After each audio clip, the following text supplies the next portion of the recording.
Karakteristik setelah pasca COVID lah ya. pasca COVID. Ya kan yang jadi poin utama saat COVID-19 atau ada wabah corona itu kan adalah individualisme. Maksudnya kesendirian, keterbatasan, saling membatasi. Ya mungkin akhirnya yang jadi dampak sampai hari ini adalah tadi. Sisi individualitas seseorang tuh semakin tinggi. Ya wajar kalau sekarang nggak banyak orang yang nongkrong bareng-bareng lagi di kampus. Ataupun cenderung udahlah aku kuliah pulang. Karena tadi ya kita pas COVID dituntut untuk bisa ya udah apapun sendiri. Nggak haruslah bermasyarakat, nggak harus berkumpul gitu. Jadinya tadi masih ke bawah sampai sekarang. Dampak buruknya itu untuk di masa sekarang. Ada juga dampak baiknya. Ya tadi mungkin nilai mandiri atau kemandirian belajar meningkat lah. Tapi tadi kalau berbicara suasana mahasiswa sekarang, UPI juga sekarang, ya terutama di fakultas saya lah ya. Kalau saya compare sama yang sebelum COVID, kelihatan lebih asik. Tapi kalau sekarang ya lebih sepi aja gitu. Ya. Sama sih. Ngelihat mahasiswa yang berisik tuh semakin lama semakin sedikit gitu. Terutama yang bicara tentang bukan pada ilmunya, bukan aktivisme. Dulu kan banyak aktivis itu bukan semester 8, bahkan ada yang semester 12 itu masih jadi aktivis gitu. Iya. Tapi kan sekarang ada standar baru di masyarakat. Harus lulus cepat. Iya. Tapi itu karena corona, kayaknya bukan deh. Bukan. Iya. Nah, tapi standar itu muncul. Yang orang rasa ya baru-baru ini lah ya. Berapa tahun ke belakang baru muncul. Ngapain sih jadi mahasiswa fosil?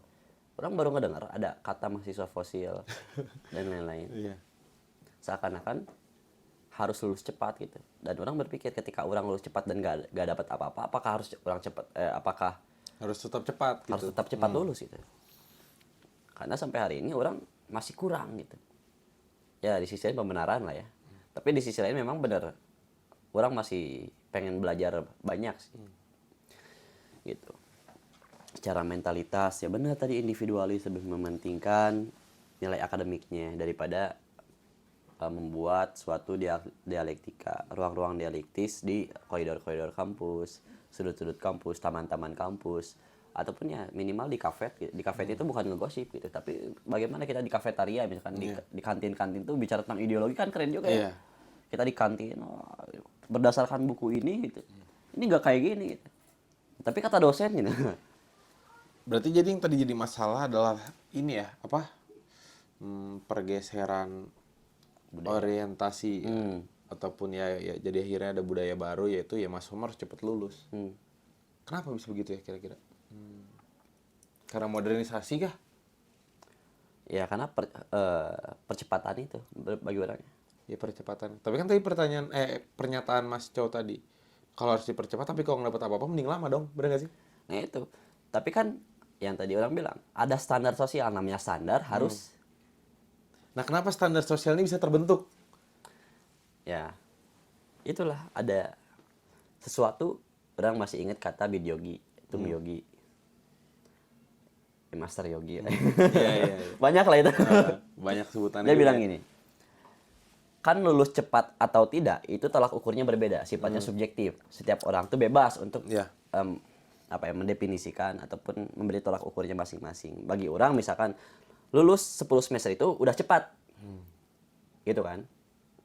Nah, ketika sesuatu yang sifatnya subjektif tapi diobjektifkan, berarti ada agenda di belakangnya. Suatu hal yang subjektif tapi diobjektifkan, berarti ada agenda di belakangnya. Oh jadi ente berpendapat bahwa kenapa sekarang bisa begini? Mungkin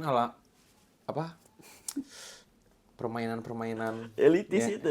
Elit yang biar udah nggak usah ada kritis dan analogi sebagainya. Sederhana. Cantik itu objektif atau subjektif? Subjektif. Sekarang dibuat objektif. Putih, tinggi, langsing, glowing. Iya benar. Sesuatu yang sifatnya subjektif diobjektifkan akan membuat suatu produk, namanya produk kecantikan. Oke. Kepentingan. Mungkin cara membentuk objektivitas ada dua, dari subjektivitas yang terkumpul, lalu karena subjektivitas tadi menjadi suara mayoritas, maka menjadi objektif. Atau tadi suatu hal yang subjektif, tapi karena dipaksa oleh suatu kepentingan, maka diobjektifkan. Bisa Dipaksa, begitu. Bos, bagi dipaksa orang. Objektif. Kita menggunakan konteks yang kecantikan yang tadi. COVID kita terkurung dalam suasana individualis selama 2 tahun, Yeah. ya kurang lebih 2 tahun lah. Yang dekat dengan kita adalah smartphone, Ya. digital lah, barang-barang digital. Yang pertama, kita nonton series, drama Korea, Yeah. konten-konten. Film mana yang maaf, aktornya jelek? Nggak ada. Pasti putih Cakep tinggi banget. langsing lainnya. Di framing, ada framing media. Agenda PR, ada agenda politik gitu. Tapi oke, mungkin di luar tadi konteks soal kecantikan ya. Kita pakai case yang tadi soal kenapa orientasi mahasiswa bergeser, kenapa tadi standar sosial itu berganti. Boleh jadi sebenarnya standar sosial yang berganti menjadi hari ini yang harus cepat lulus, harus cepat ya udah dapat penghasilan sebagainya. Karena masyarakat hari ini tuh merasa kurang, bener nggak sih? Merasa kurang secara material ataupun merasa kurang secara fisiologi tadi, bener nggak sih? Betul. Misal nih pemerintah tidak mampu tadi memberikan apa kepuasan fisiologi, nggak kepuasan perut lah. Yeah. Jadi maka dengan itu semua orang menggemparkan bahwa siapa pemerintah harus cepat punya penghasilan. Harus cepat kerja dalam tanda kutip. Iya, harus cepat kerja lalu punya penghasilan agar apa? Memenuhi tadi kebutuhan perutnya masing-masing. Kan jadi akhirnya standar itu berubah. Betul. Tapi jadi hal yang objektif karena kenapa? Karena semua merasakan kekurangan tadi. Ditambah lagi framing. Ditambah lagi framing. Karena udah begitu, pemerintah wah, ini dengan kondisi yang kayak telah dari sekarang, kayak sekarang cocok nih kayak buat meredam apa? Aktivisme dan sebagainya. Akhirnya masuk lah ditambah, dilapis lagi pakai kampus merdeka dan sebagainya. Jadi pelapisan berganda untuk mereduksi kualitas cendekiawan muda bagi orang. Yang pertama Kualitas dari orang kritis lah ya. program-program kampus merdeka dan lain-lain. Ya, itu kita bahas nanti lah ya kampus merdeka. Orang belum terlalu berani Iya. untuk membahas hal itu. Ya kita sebutlah kampus merdeka. Dalam faktor fisiologis, dalam tadi framing media. Dalam ada framing di media, ngapain sih kita ikut organisasi mahasiswa dan lain-lain, mending kita kuliah pulang sambil kerja dan lain-lain. Tapi kenapa bilangnya sambil kerja dan lain-lain? Ada apa di balik pertanyaan itu? Ente menanggapi suatu pertanyaan.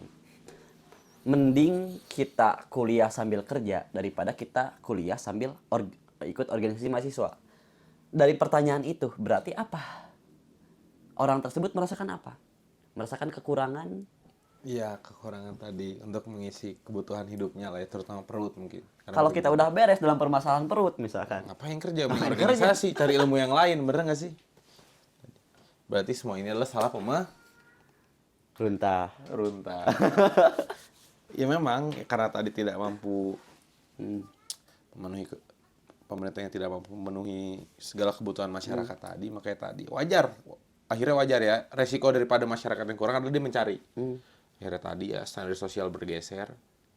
Jadi makanya kayak sekarang, mahasiswa sekarang lebih pentingin ya udah bagaimana aku besok makan, bagaimana aku besok mengisi perut dibanding harus memikirkan bagaimana kesejahteraan bangsa, keadilan sosial dan sebagainya. Gitu. Jauh-jauh tuh kita ngebahas bangsa, di sorangan ngican beres gitu. Itulah mengapa demikian. Ternyata memang berdasarkan informasi ataupun yang tadi kita diskusikan, ternyata banyak faktor-faktor kenapa hari ini cendekiawan muda itu sangat kurang. Oke, banyak, statusnya banyak, tapi yang benar-benar memaknai sebagai cendekiawan muda, intelektual muda itu sangat sedikit. Aktivis muda misalkan sangat sedikit. Itu memang apa ya, keresahan. Ya kembali lagi pada tadi konteks fisiologis. Memang benar, urang ge can beres jeung urusan beuteung mah gitu. Tapi ya nekat we nyeun kikieuan geuning. Da dipikir-pikir benar juga ya, aing geus beunghar mah misalkan geus beres masalah perut mah nanaonan deui gitu. Ya geus akselerasi diri gitu. Iya benar. Ngajian ngebuat apa yang kita inginkan gitu. Nah, lalu bagaimana sikap hidup kita terhadap output ataupun input informasi yang tadi Mas Abu? Kalau menurut saya, kalau misalnya tadi pertanyaannya kalau sikap hidup harus gimana? Saya juga nggak bisa ngarahin orang untuk yaudah jadi aktivis atau oh yaudah sana cari kerja biar dapat penghasilan. Ya itu kan dikembalikan dengan Betul. kebutuhan masing-masing. Yang salah itu adalah mengkotak-kotakan ataupun ya tadi, oh ini aktivis aja lah. Udah kerja mah kerja aja lah. Justru kerja meledek aktivis meledek yang milih kerja. Dan sebenarnya bisa saling bantu-membantu. Kalau tahu karena aktivis ini nggak ada uang ya yang kerjalah minimal donor buat jajan-jajan. Atau ya tadi karena yang kerja ini udah mereka nggak punya waktu luang memperjuangkan keadilan. Nah kayak yang aktivis lah bantu tuh berikan keadilan ke yang kerja tadi karena nggak punya waktu karena kan kepotong untuk kerja ya gitu. Benar. Jadi ya satu masalah juga mungkin di zaman sekarang adalah tadi berbeda itu selalu bermusuhan gitu. Padahal bisa berdampingan. Padahal jelas ya, tagline bangsa kita itu kan Bhinneka Tunggal Ika. Bhinneka Tunggal Ika. Tapi seperti berbeda itu gak boleh gitu. Iya, seperti berbeda itu nggak boleh. Tadi sih lebih ke kalau misalnya pilihanmu apa, ya sudah lakukan apa yang kamu pilih, tapi jangan paksa orang lain untuk memilih apa yang Kita kamu pilih. pilih. Karena tadi kan mungkin dasarnya beda. Yang penting apa? Pilihlah sesuatu sesuai dengan kebutuhan. Nah, orang tadi sempat kepikiran. Pada akhirnya ya, ikro. Ikro, baca, Baca. pahami kondisi. Baca situasi terkini. Definisikan diri sendiri. Kalau kata siapa sih ekonom yang kemarin yang meninggal gitu. Kita tuh gagal Ini dalam... siapa? Siapa sih? Astaga. Nah itulah. Ya, kita tuh gagal dalam mendefinisikan diri kita sendiri gitu. Kita punya apa, dari mana, dan bisa apa gitu. Kan itu kan? Agar kita bisa melakukan apa gitu ke depannya. Nah, kita tuh gagal mendefinisikan kita itu siapa Iya, gitu. benar. Kita tuh orang Bandung, tapi dipaksakan memiliki kultur Amerika misalkan. Atau udah mau nyambung gitu. Oh, iya, Secara geografis beda. Iya, secara geografis. Apalagi kita kan sekarang banyak intervensi budaya asing ya yang masuk ke dalam Indonesia melalui media terutama. Sehingga ya pandai-pandailah mendefinisikan diri kita yang tadi. Sadar kita teh siapa gitu. Orang teh orang Bandung istilahnya sebagai mahasiswa punya kemampuan apa gitu. Dan punya relasi seperti apa untuk digunakan seperti apa gitu. Jadi mungkin gini, kalau misalnya tadi kan disinggung kita orang Bandung, jangan pakai budaya Amerika gitu. Sebenarnya bisa aja kalau misalnya serupa. Jadi mungkin kuncinya melakukan sesuatu itu harus yang rasional aja. Jadi nggak salah lah kita meniru budaya orang. Ada bagusnya juga kalau emang bermanfaat dengan baik. Tapi jangan juga lah niru budaya nggak sesuai begitu. Karena ada satu kata yang wah ini oke juga sih menurut aku. Jadi modernisasi itu bukan westernisasi, tapi rasionalisasi gitu Mas. Jadi bukan yang modern itu bukan yang bagaimana barat, tapi yang bagaimana sesuai dengan akal aja. Yang masuk akal gitu. Kalau berbicara yang misal nih di barat yang modern sekarang adalah pakai baju dari plastik. Kan tak bisa di Indonesia gerah gitu maksudnya. Harus Kan nggak rasional kan jadinya. Tidak terlihat modern jadi malah aneh sendiri. Tapi ya udah pakailah pakaian yang ramah dengan cuaca Indonesia gitu kan. Berarti ya bahasa sederhananya kan ambil yang baiknya, tinggalkan yang buruknya kan. Iya. Lalu disesuaikan dengan kondisi hari ini ataupun kondisi kita di mana kita berasal. Yang baik itu yang sesuai berarti kan? Ya memang yang baik itu yang sesuai. Iya kan? Sebenarnya sederhana kan. Yang baik itu yang sesuai. Ya kembali lagi pada apa sih tadi teh? Apa tuh? Apa ya? Kita teh. Tadi tuh di pergeseran tadi yang aktivis tadi. Oh iya. Yang aktivisme melemah di kampus Betul. gitu kan? Berarti poinnya kita gagal mendefinisikan diri kita. Berarti kan tadi teh ikro ya. Ikro baca. Ya, meskipun banyak lah interpretasi masing-masing, tapi orang menafsirkannya baca itu ya baca situasi hari ini, baca kondisi hari ini, baca diri kita siapa, dari mana, mau bagaimana, punya apa, dan punya kemampuan apa, baca koneksi kita, kekuatannya seperti apa. Nah, jadi memang tujuan itu bisa dicapai ketika kita konkret dalam membaca hal itu, bukan hanya membaca buku saja gitu. Baca budaya kita teh seperti apa gitu. Konkret berarti Mas. Kalau aku bersepakat nggak konkret juga, maksudnya gini lah. Gerak kita konkret itu begitu kita tahu masalahnya apa. Misal nih, nyarpis aku kan main Vespa tuh, main Vespa 2 tak. saya nyerpis malam itu dan kelar, begitu saya tahu masalahnya. Tapi kalau saya nggak tahu masalahnya, ya nggak akan kelar-kelar. Kenapa masalah aja belum ketemu? Makanya mungkin tadi yang bilang ada ikro, baca, pahami kan. Kebetulan itu adalah ayat pertama yang diturunkan kan, ikro. Ya betul tadi, pahami dulu. Jadi nanti gerak-geraknya pun akan sesuai. Kalau misal tidak paham, ya tadi wayahana. Contoh, ngoprek motor. Bisa benerin terus bannya. Wah udah kinclong semua segala macam. Tapi ternyata yang rusak busi. Kan nggak sesuai. Kenapa nggak coba dipahami dulu ini yang rusak tuh apa? Itu. Sama Dicari kayak dulu tadi. akalnya kan. Untuk menjadi seorang yang mau yang jadi kayak gimana, kenali dulu dirimu itu apa. Betul. Gimana kan? Iya. Tas. Ya. Itulah gagal dalam membaca. Berarti ini sesuai sebenarnya dengan materi metodologi diskusi, Bos. Yang Metodologi diskusi awal kita mana tuh ketika belajar metodologi diskusi, awal yang kita bahas itu adalah definisi. Mendefinisikan kita sesuatu. sendiri. Iya, benar.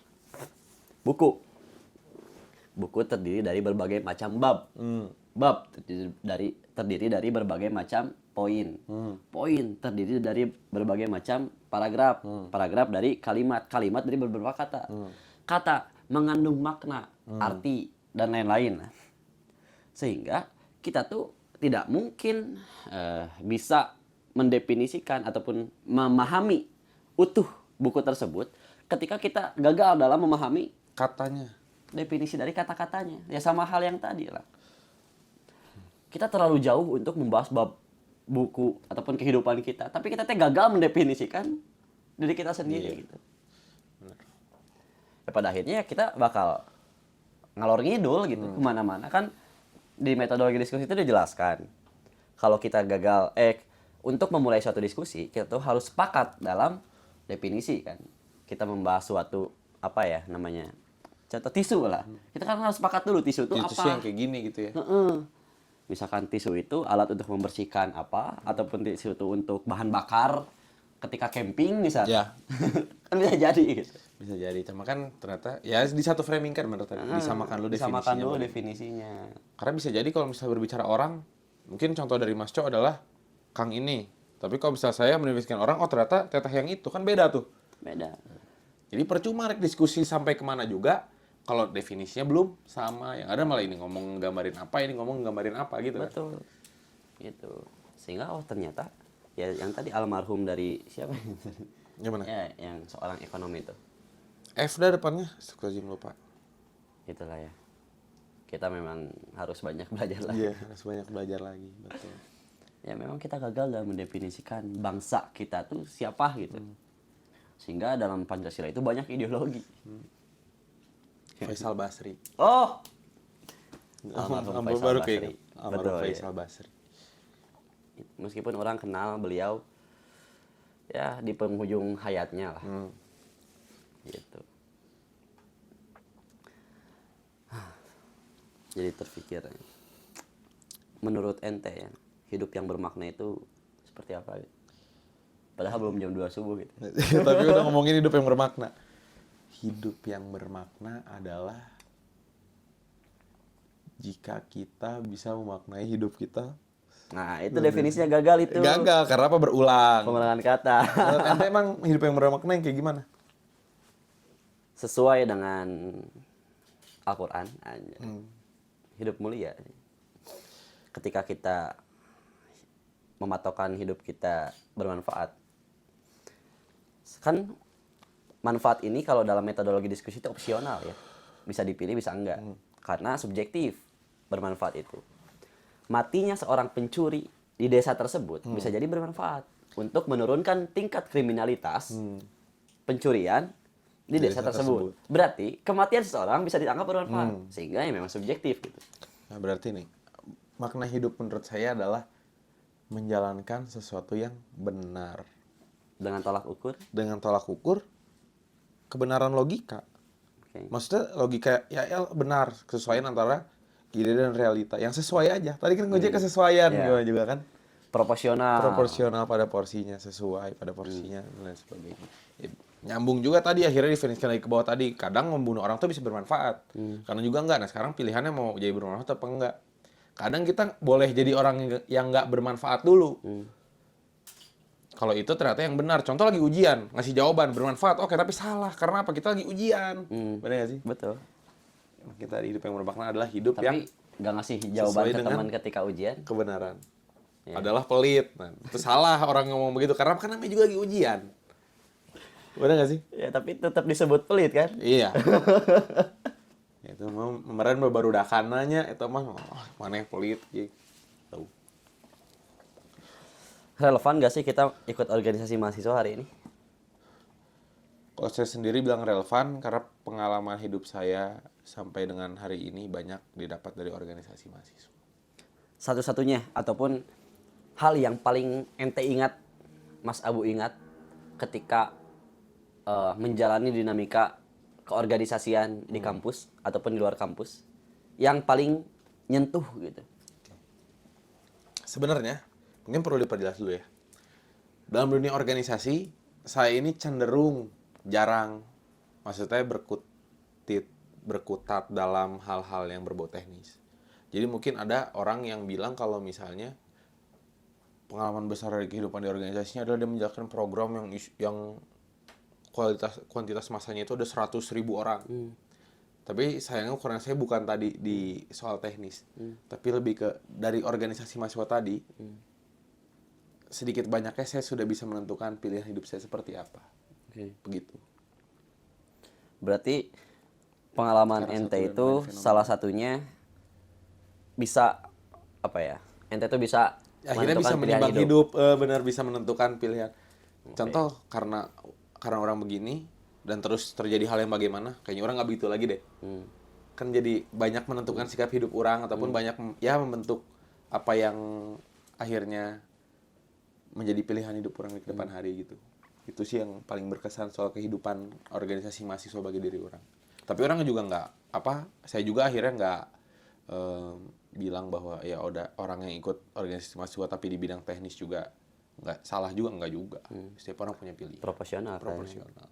Mungkin karena ente ada seorang konseptor. Bisa jadi bukan, begitu. Bisa iya. jadi begitu. Sepakat. Dengan proporsional kan memposisikan diri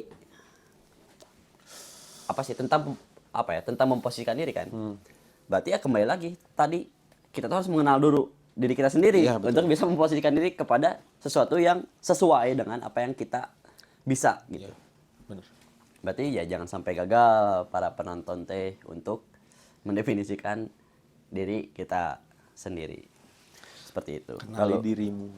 Nah itu, kenali dirimu tuh memang apa ya, kata-katanya memang sangat sering didengar, tapi itu memang benar gitu. Kenali diri teh. Bahkan ada orang yang bilang kalau kamu pengen kenal sama Tuhanmu, kenali dulu dirimu sendiri. Benar nggak sih? Betul. Ada yang bilang begitu kan? Betul. Sebegitu pentingnya mengenal diri kamu sendiri. Melihat gerakan hari ini gimana Mas Abu? Gerakan mahasiswa. Oke. Oke nya di bidang apa? Gimana nih? Ya dalam apapun.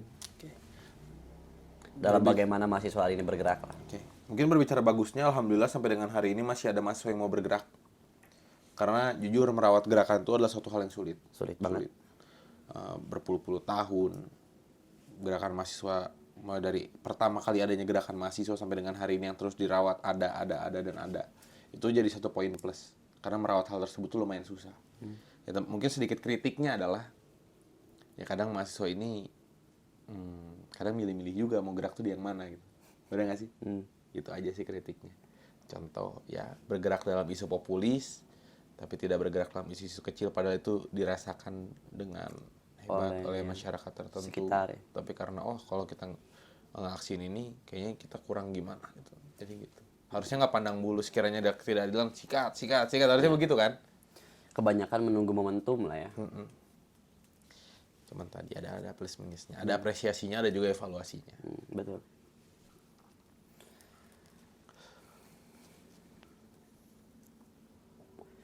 Kalau Mas Abu sendiri lebih bergerak, lebih memilih bagaimana Mas Abu bergerak terus kayak gimana gitu? Maksudnya teh, gimana ya? Bergerak di bidang apa gitu? Di bidang maksudnya? Ya kan tadi ada yang isu populis, isu eksplisit secara kelokalan gitu. Nah, kalau Mas Abu sendiri lebih condong kemana gitu? Sebenarnya saya orangnya nggak gerakan-gerakan banget. Saya lebih suka diskusi, ya, tapi ya output daripada diskusi kan harus ikut bergerak juga. Jadi saya kebanyakan kalau misalnya pilihan untuk bergerak di bidang yang mana, ya sudah bagaimana ini keputusan forum biasanya. Karena kan nggak mungkin bergerak sendiri, diskusi sama banyak orang. Nah pilihan yang kita pengen bergerak yang di mana, ya kadang-kadang lebih mengikuti bagaimana orang sok mau bergerak di mana. Yang penting, tapi kalau diskusinya aku diskusi A, B, C, D, F, G sampai Z juga, aku jabanin. Jadi kalau geraknya, sok kawan-kawan kita mau gerak yang di mana dulu gitu. Kesepakatan bersama, begitu. Relevan gak sih kita menganut sistem demokrasi itu? Maksudnya? Kayak gini nih. Salah satu syarat negara demokrasi itu yang pertama pendidikan yang memadai dan masif lah ya. Ada 1 orang pintar, 9 orang kurang pintar. Iya. Orang pintar ini punya keputusan berdasarkan penilaian dia yang apa ya? Yang argumentatif lah ya. Nah, 9 orang ini hanya mengikuti emosional saja. Tapi karena keputusan forum, suara terbanyak dong. Ya sebenarnya ya lagi-lagi ada plus minusnya. Kalau nggak salah di Iran gitu. Jadi mereka tuh memilih pemimpin negara tuh ada lewat satu forum ulama. Yang itu tuh ya pasti pendidikannya udah memadai karena kan dapat gelar ulama, ya, seorang yang pintar, seorang yang dirasa cerdas. Tapi tadi akhirnya orang-orang yang mungkin tadi kurang pintar tadi nggak dapat kesempatan untuk menyuarakan apa yang ingin dia suarakan. Tadi mungkin secara keputusan yang diambil itu pasti lebih karena apa tadi diambil keputusannya oleh orang-orang yang memadai. Tapi tadi minusnya nggak semua orang bisa merasakan suasana tadi. Kalau Indonesia kan one man one vote. Mau kau profesor, mau kau pedagang kaki lima, mau kau seorang sarjana, suara tetap satu. Tapi tadi memang secara pengambilan keputusan mampu digocek lah. Karena kan tidak semua memadai secara kemampuan intelektualnya. Tapi tadi semua bisa merasakan suasananya bersama. Yang penting suasananya atau ke depannya? Nah, pertanyaannya, bagusnya gimana? Bagusnya orang-orang yang paham tadi menyebarluaskan lah. Yang bagus tuh yang mana? Ya itu. Nah, nggak adil juga kalau misalnya yang bisa ngerasain demokrasi hanya orang-orang ini aja, ini nggak juga. Tapi jangan juga semua bisa ngerasain, tapi orang yang ngerti ini nggak mengasih tahu ke yang nggak ngerti. Karena pencerdasan politik itu ternyata perlu. Bener. Dari apa yang kita makan, rokok yang kita hisap ini. Kan ada kebijakan politik yang melekat. Ini kan ada bea cukainya, Bos. Ada pajaknya nih, gitu. HP yang kita gunakan ada pajaknya, gitu. Kita membayar pajak gitu. Dari apa yang kita makan, dari apa yang kita kenakan, dari apa yang kita injak bahkan. Dari ujung rambut sampai ujung kaki, yaitu kata-kata Tum Intan sebenarnya. Dia tuh bilang kayak gini, kurang cinta kita apa? Kurang cinta apa kita? Oh iya. Kurang cinta apa kita kepada negara? Dari kita sebelum hidup sampai kita sesudah mati, dari ujung rambut sampai ujung kaki, kita tuh sudah mencintai negara ini. Dari sampo yang kita kenakan ada pajaknya, ada. Dari sabun yang kita gunakan ada pajaknya. Dari pakaian, dari sepatu yang kita injak ada pajaknya gitu. Terus sebelum kita lahir, ibu kita membayar susu ataupun membayar biaya rumah sakit. Ada Sudah pajaknya. lahir sama gitu, membeli susu dan lain-lain kebutuhan bayi. Sesudah kita mati, membuat lubang kubur misalnya. Kan Ada juga. kita teh bayar untuk itu teh sebenarnya setiap 5 tahun sekali kalau nggak salah bayar. Lalu di mana letak kita tidak mencintai negara ini? Nah itu pertanyaan yang sangat cacat ketika kita dianggap gitu. Tidak mencintai negara atau bahkan membenci ya. Oke lah, paham kita disebut lah misalkan ya, paham kita teh kiri, tapi perlakuan kita yang tadi bayar pajak mah tetap gitu kan, itu hanya di pikiran saja yang tadi mah gitu. Seperti itu. Begitu ya. Berarti ketika ada masyarakat Indonesia yang bilang kita tidak cinta kepada negara ini, bohong berarti ya? Karena tolak ukurnya yang tadi. Bohong. Hari ini kita masih pengen jadi warga negara Indonesia aja. Itu udah cinta. Udah. Kalau nggak cinta mah pindah aja ke negara lain. Nah, mau pindah tapi gak mampu gimana? Mau pindah tapi nggak mampu ya. Kalaupun dia pindah, Siapa pasti orang tahu nggak? Pasti orang tahu ini mantan orang negara Indonesia. Setiap orang tuh pasti pengen nama dia tuh baik. Kan secara nggak langsung tempat kelahirannya melekat juga. Misal siapa yang pindah keluarga negaraan, tapi tahu dia adalah mantan orang Indonesia, secara nggak langsung namanya harum. Jadi bisa jadi nama Indonesia ini akan melekat di diri kita sampai kita mati, sampai kapanpun itu. Jadi apa, daripada kita harus membenci apa yang sudah melekat dalam diri kita, ya udah terimalah bahwa dengan baik. Ya. Sebelum Mas Abu mati, apa yang ingin digapai? Serius bercanda jawabnya. Serius lah. Saya pengen, dalam konteks apa nih? Pencapaian. Ataupun ya Yang material atau tujuan non hidup. material? Ya mau material atau immaterial bisa lah. Kalau yang saya inginkan sebelum saya mati, yang jelas saya bisa menebar kebaikan sebanyak mungkin, bisa hidup dalam jalan-jalan kebenaran, dan juga tadi bisa melihat akhirnya Indonesia ini jadi negara yang lebih baik. Gitu. Sepakat. Terlalu umum lah ya. Terlalu umum. Iya, nggak apa-apa. Tapi emang ya bingung juga kalau dipikirin. Cari Misal, aman. kalau misalnya yang kecilnya, contoh Cikarang. Ya, aku pengen jadi Cikarang jadi ibu kota negara kalau kayak gitu. Kalau misalnya pengen berbicara apa yang terjadi sebelum mati. Cuma yang tadi inti utamanya adalah Indonesia menjadi lebih baik lagi. Itu secara mungkin kenegaraannya, secara keluarga semoga bisa baik-baik aja, secara pribadi tadi bisa bermanfaat untuk orang lain. Dan bisa tetap dalam koridor-koridor kebenaran. Begitu. Itu Mas Do. Dari kata-katanya kayaknya udah pengen diberesin nih. Enggak. Oh. Berapa menit tuh? 1 jam 20 menit. Oh ya udahlah. Diberesin aja. Bebas. Apa sih yang ingin Mas Abu sampaikan kepada masyarakat ya? Ya terutama para penonton yang mungkin belum banyak juga Mas gitu.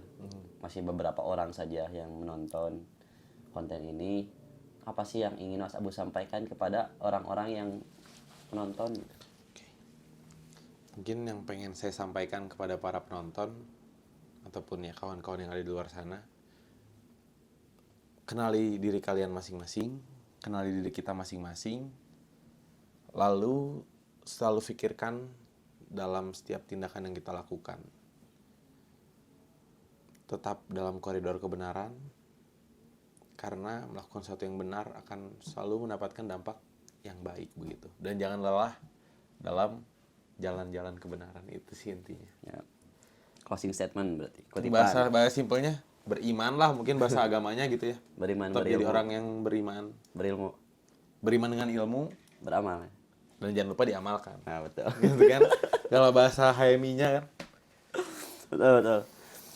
Kutipan menarik yang ingin Mas Abu sampaikan, yang sampai ini terngiang-ngiang dalam kepala Mas Abu apa? Kata-kata menarik yang pengen aku sampaikan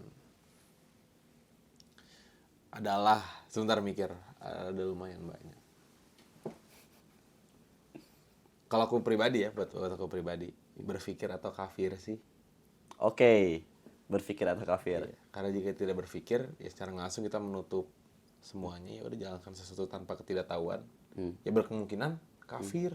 Betul. Begitu. Karena Islam ini diciptakan untuk orang-orang yang Terbuka. berpikir. Al-Quran ini diciptakan untuk orang-orang yang berpikir. Fala takilun, wala tatafakkarun. Tidakkah kamu menggunakan akalmu dan tidakkah kamu berpikir? Betul. Begitu ya. Ya itulah. Sorry ini nggak elegan banget kata-kata. Nggak apa-apa, nyantai atuh. Nah, aku juga tidak merasa elegan.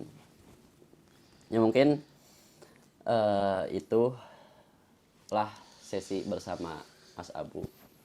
Terima kasih sudah menyaksikan kita sampai akhir di channel Catatan Palsu. Ketika kalian bertanya yang asli kemana, Mas Abu tahu nggak? Nggak tahu sih. Saya juga nggak tahu.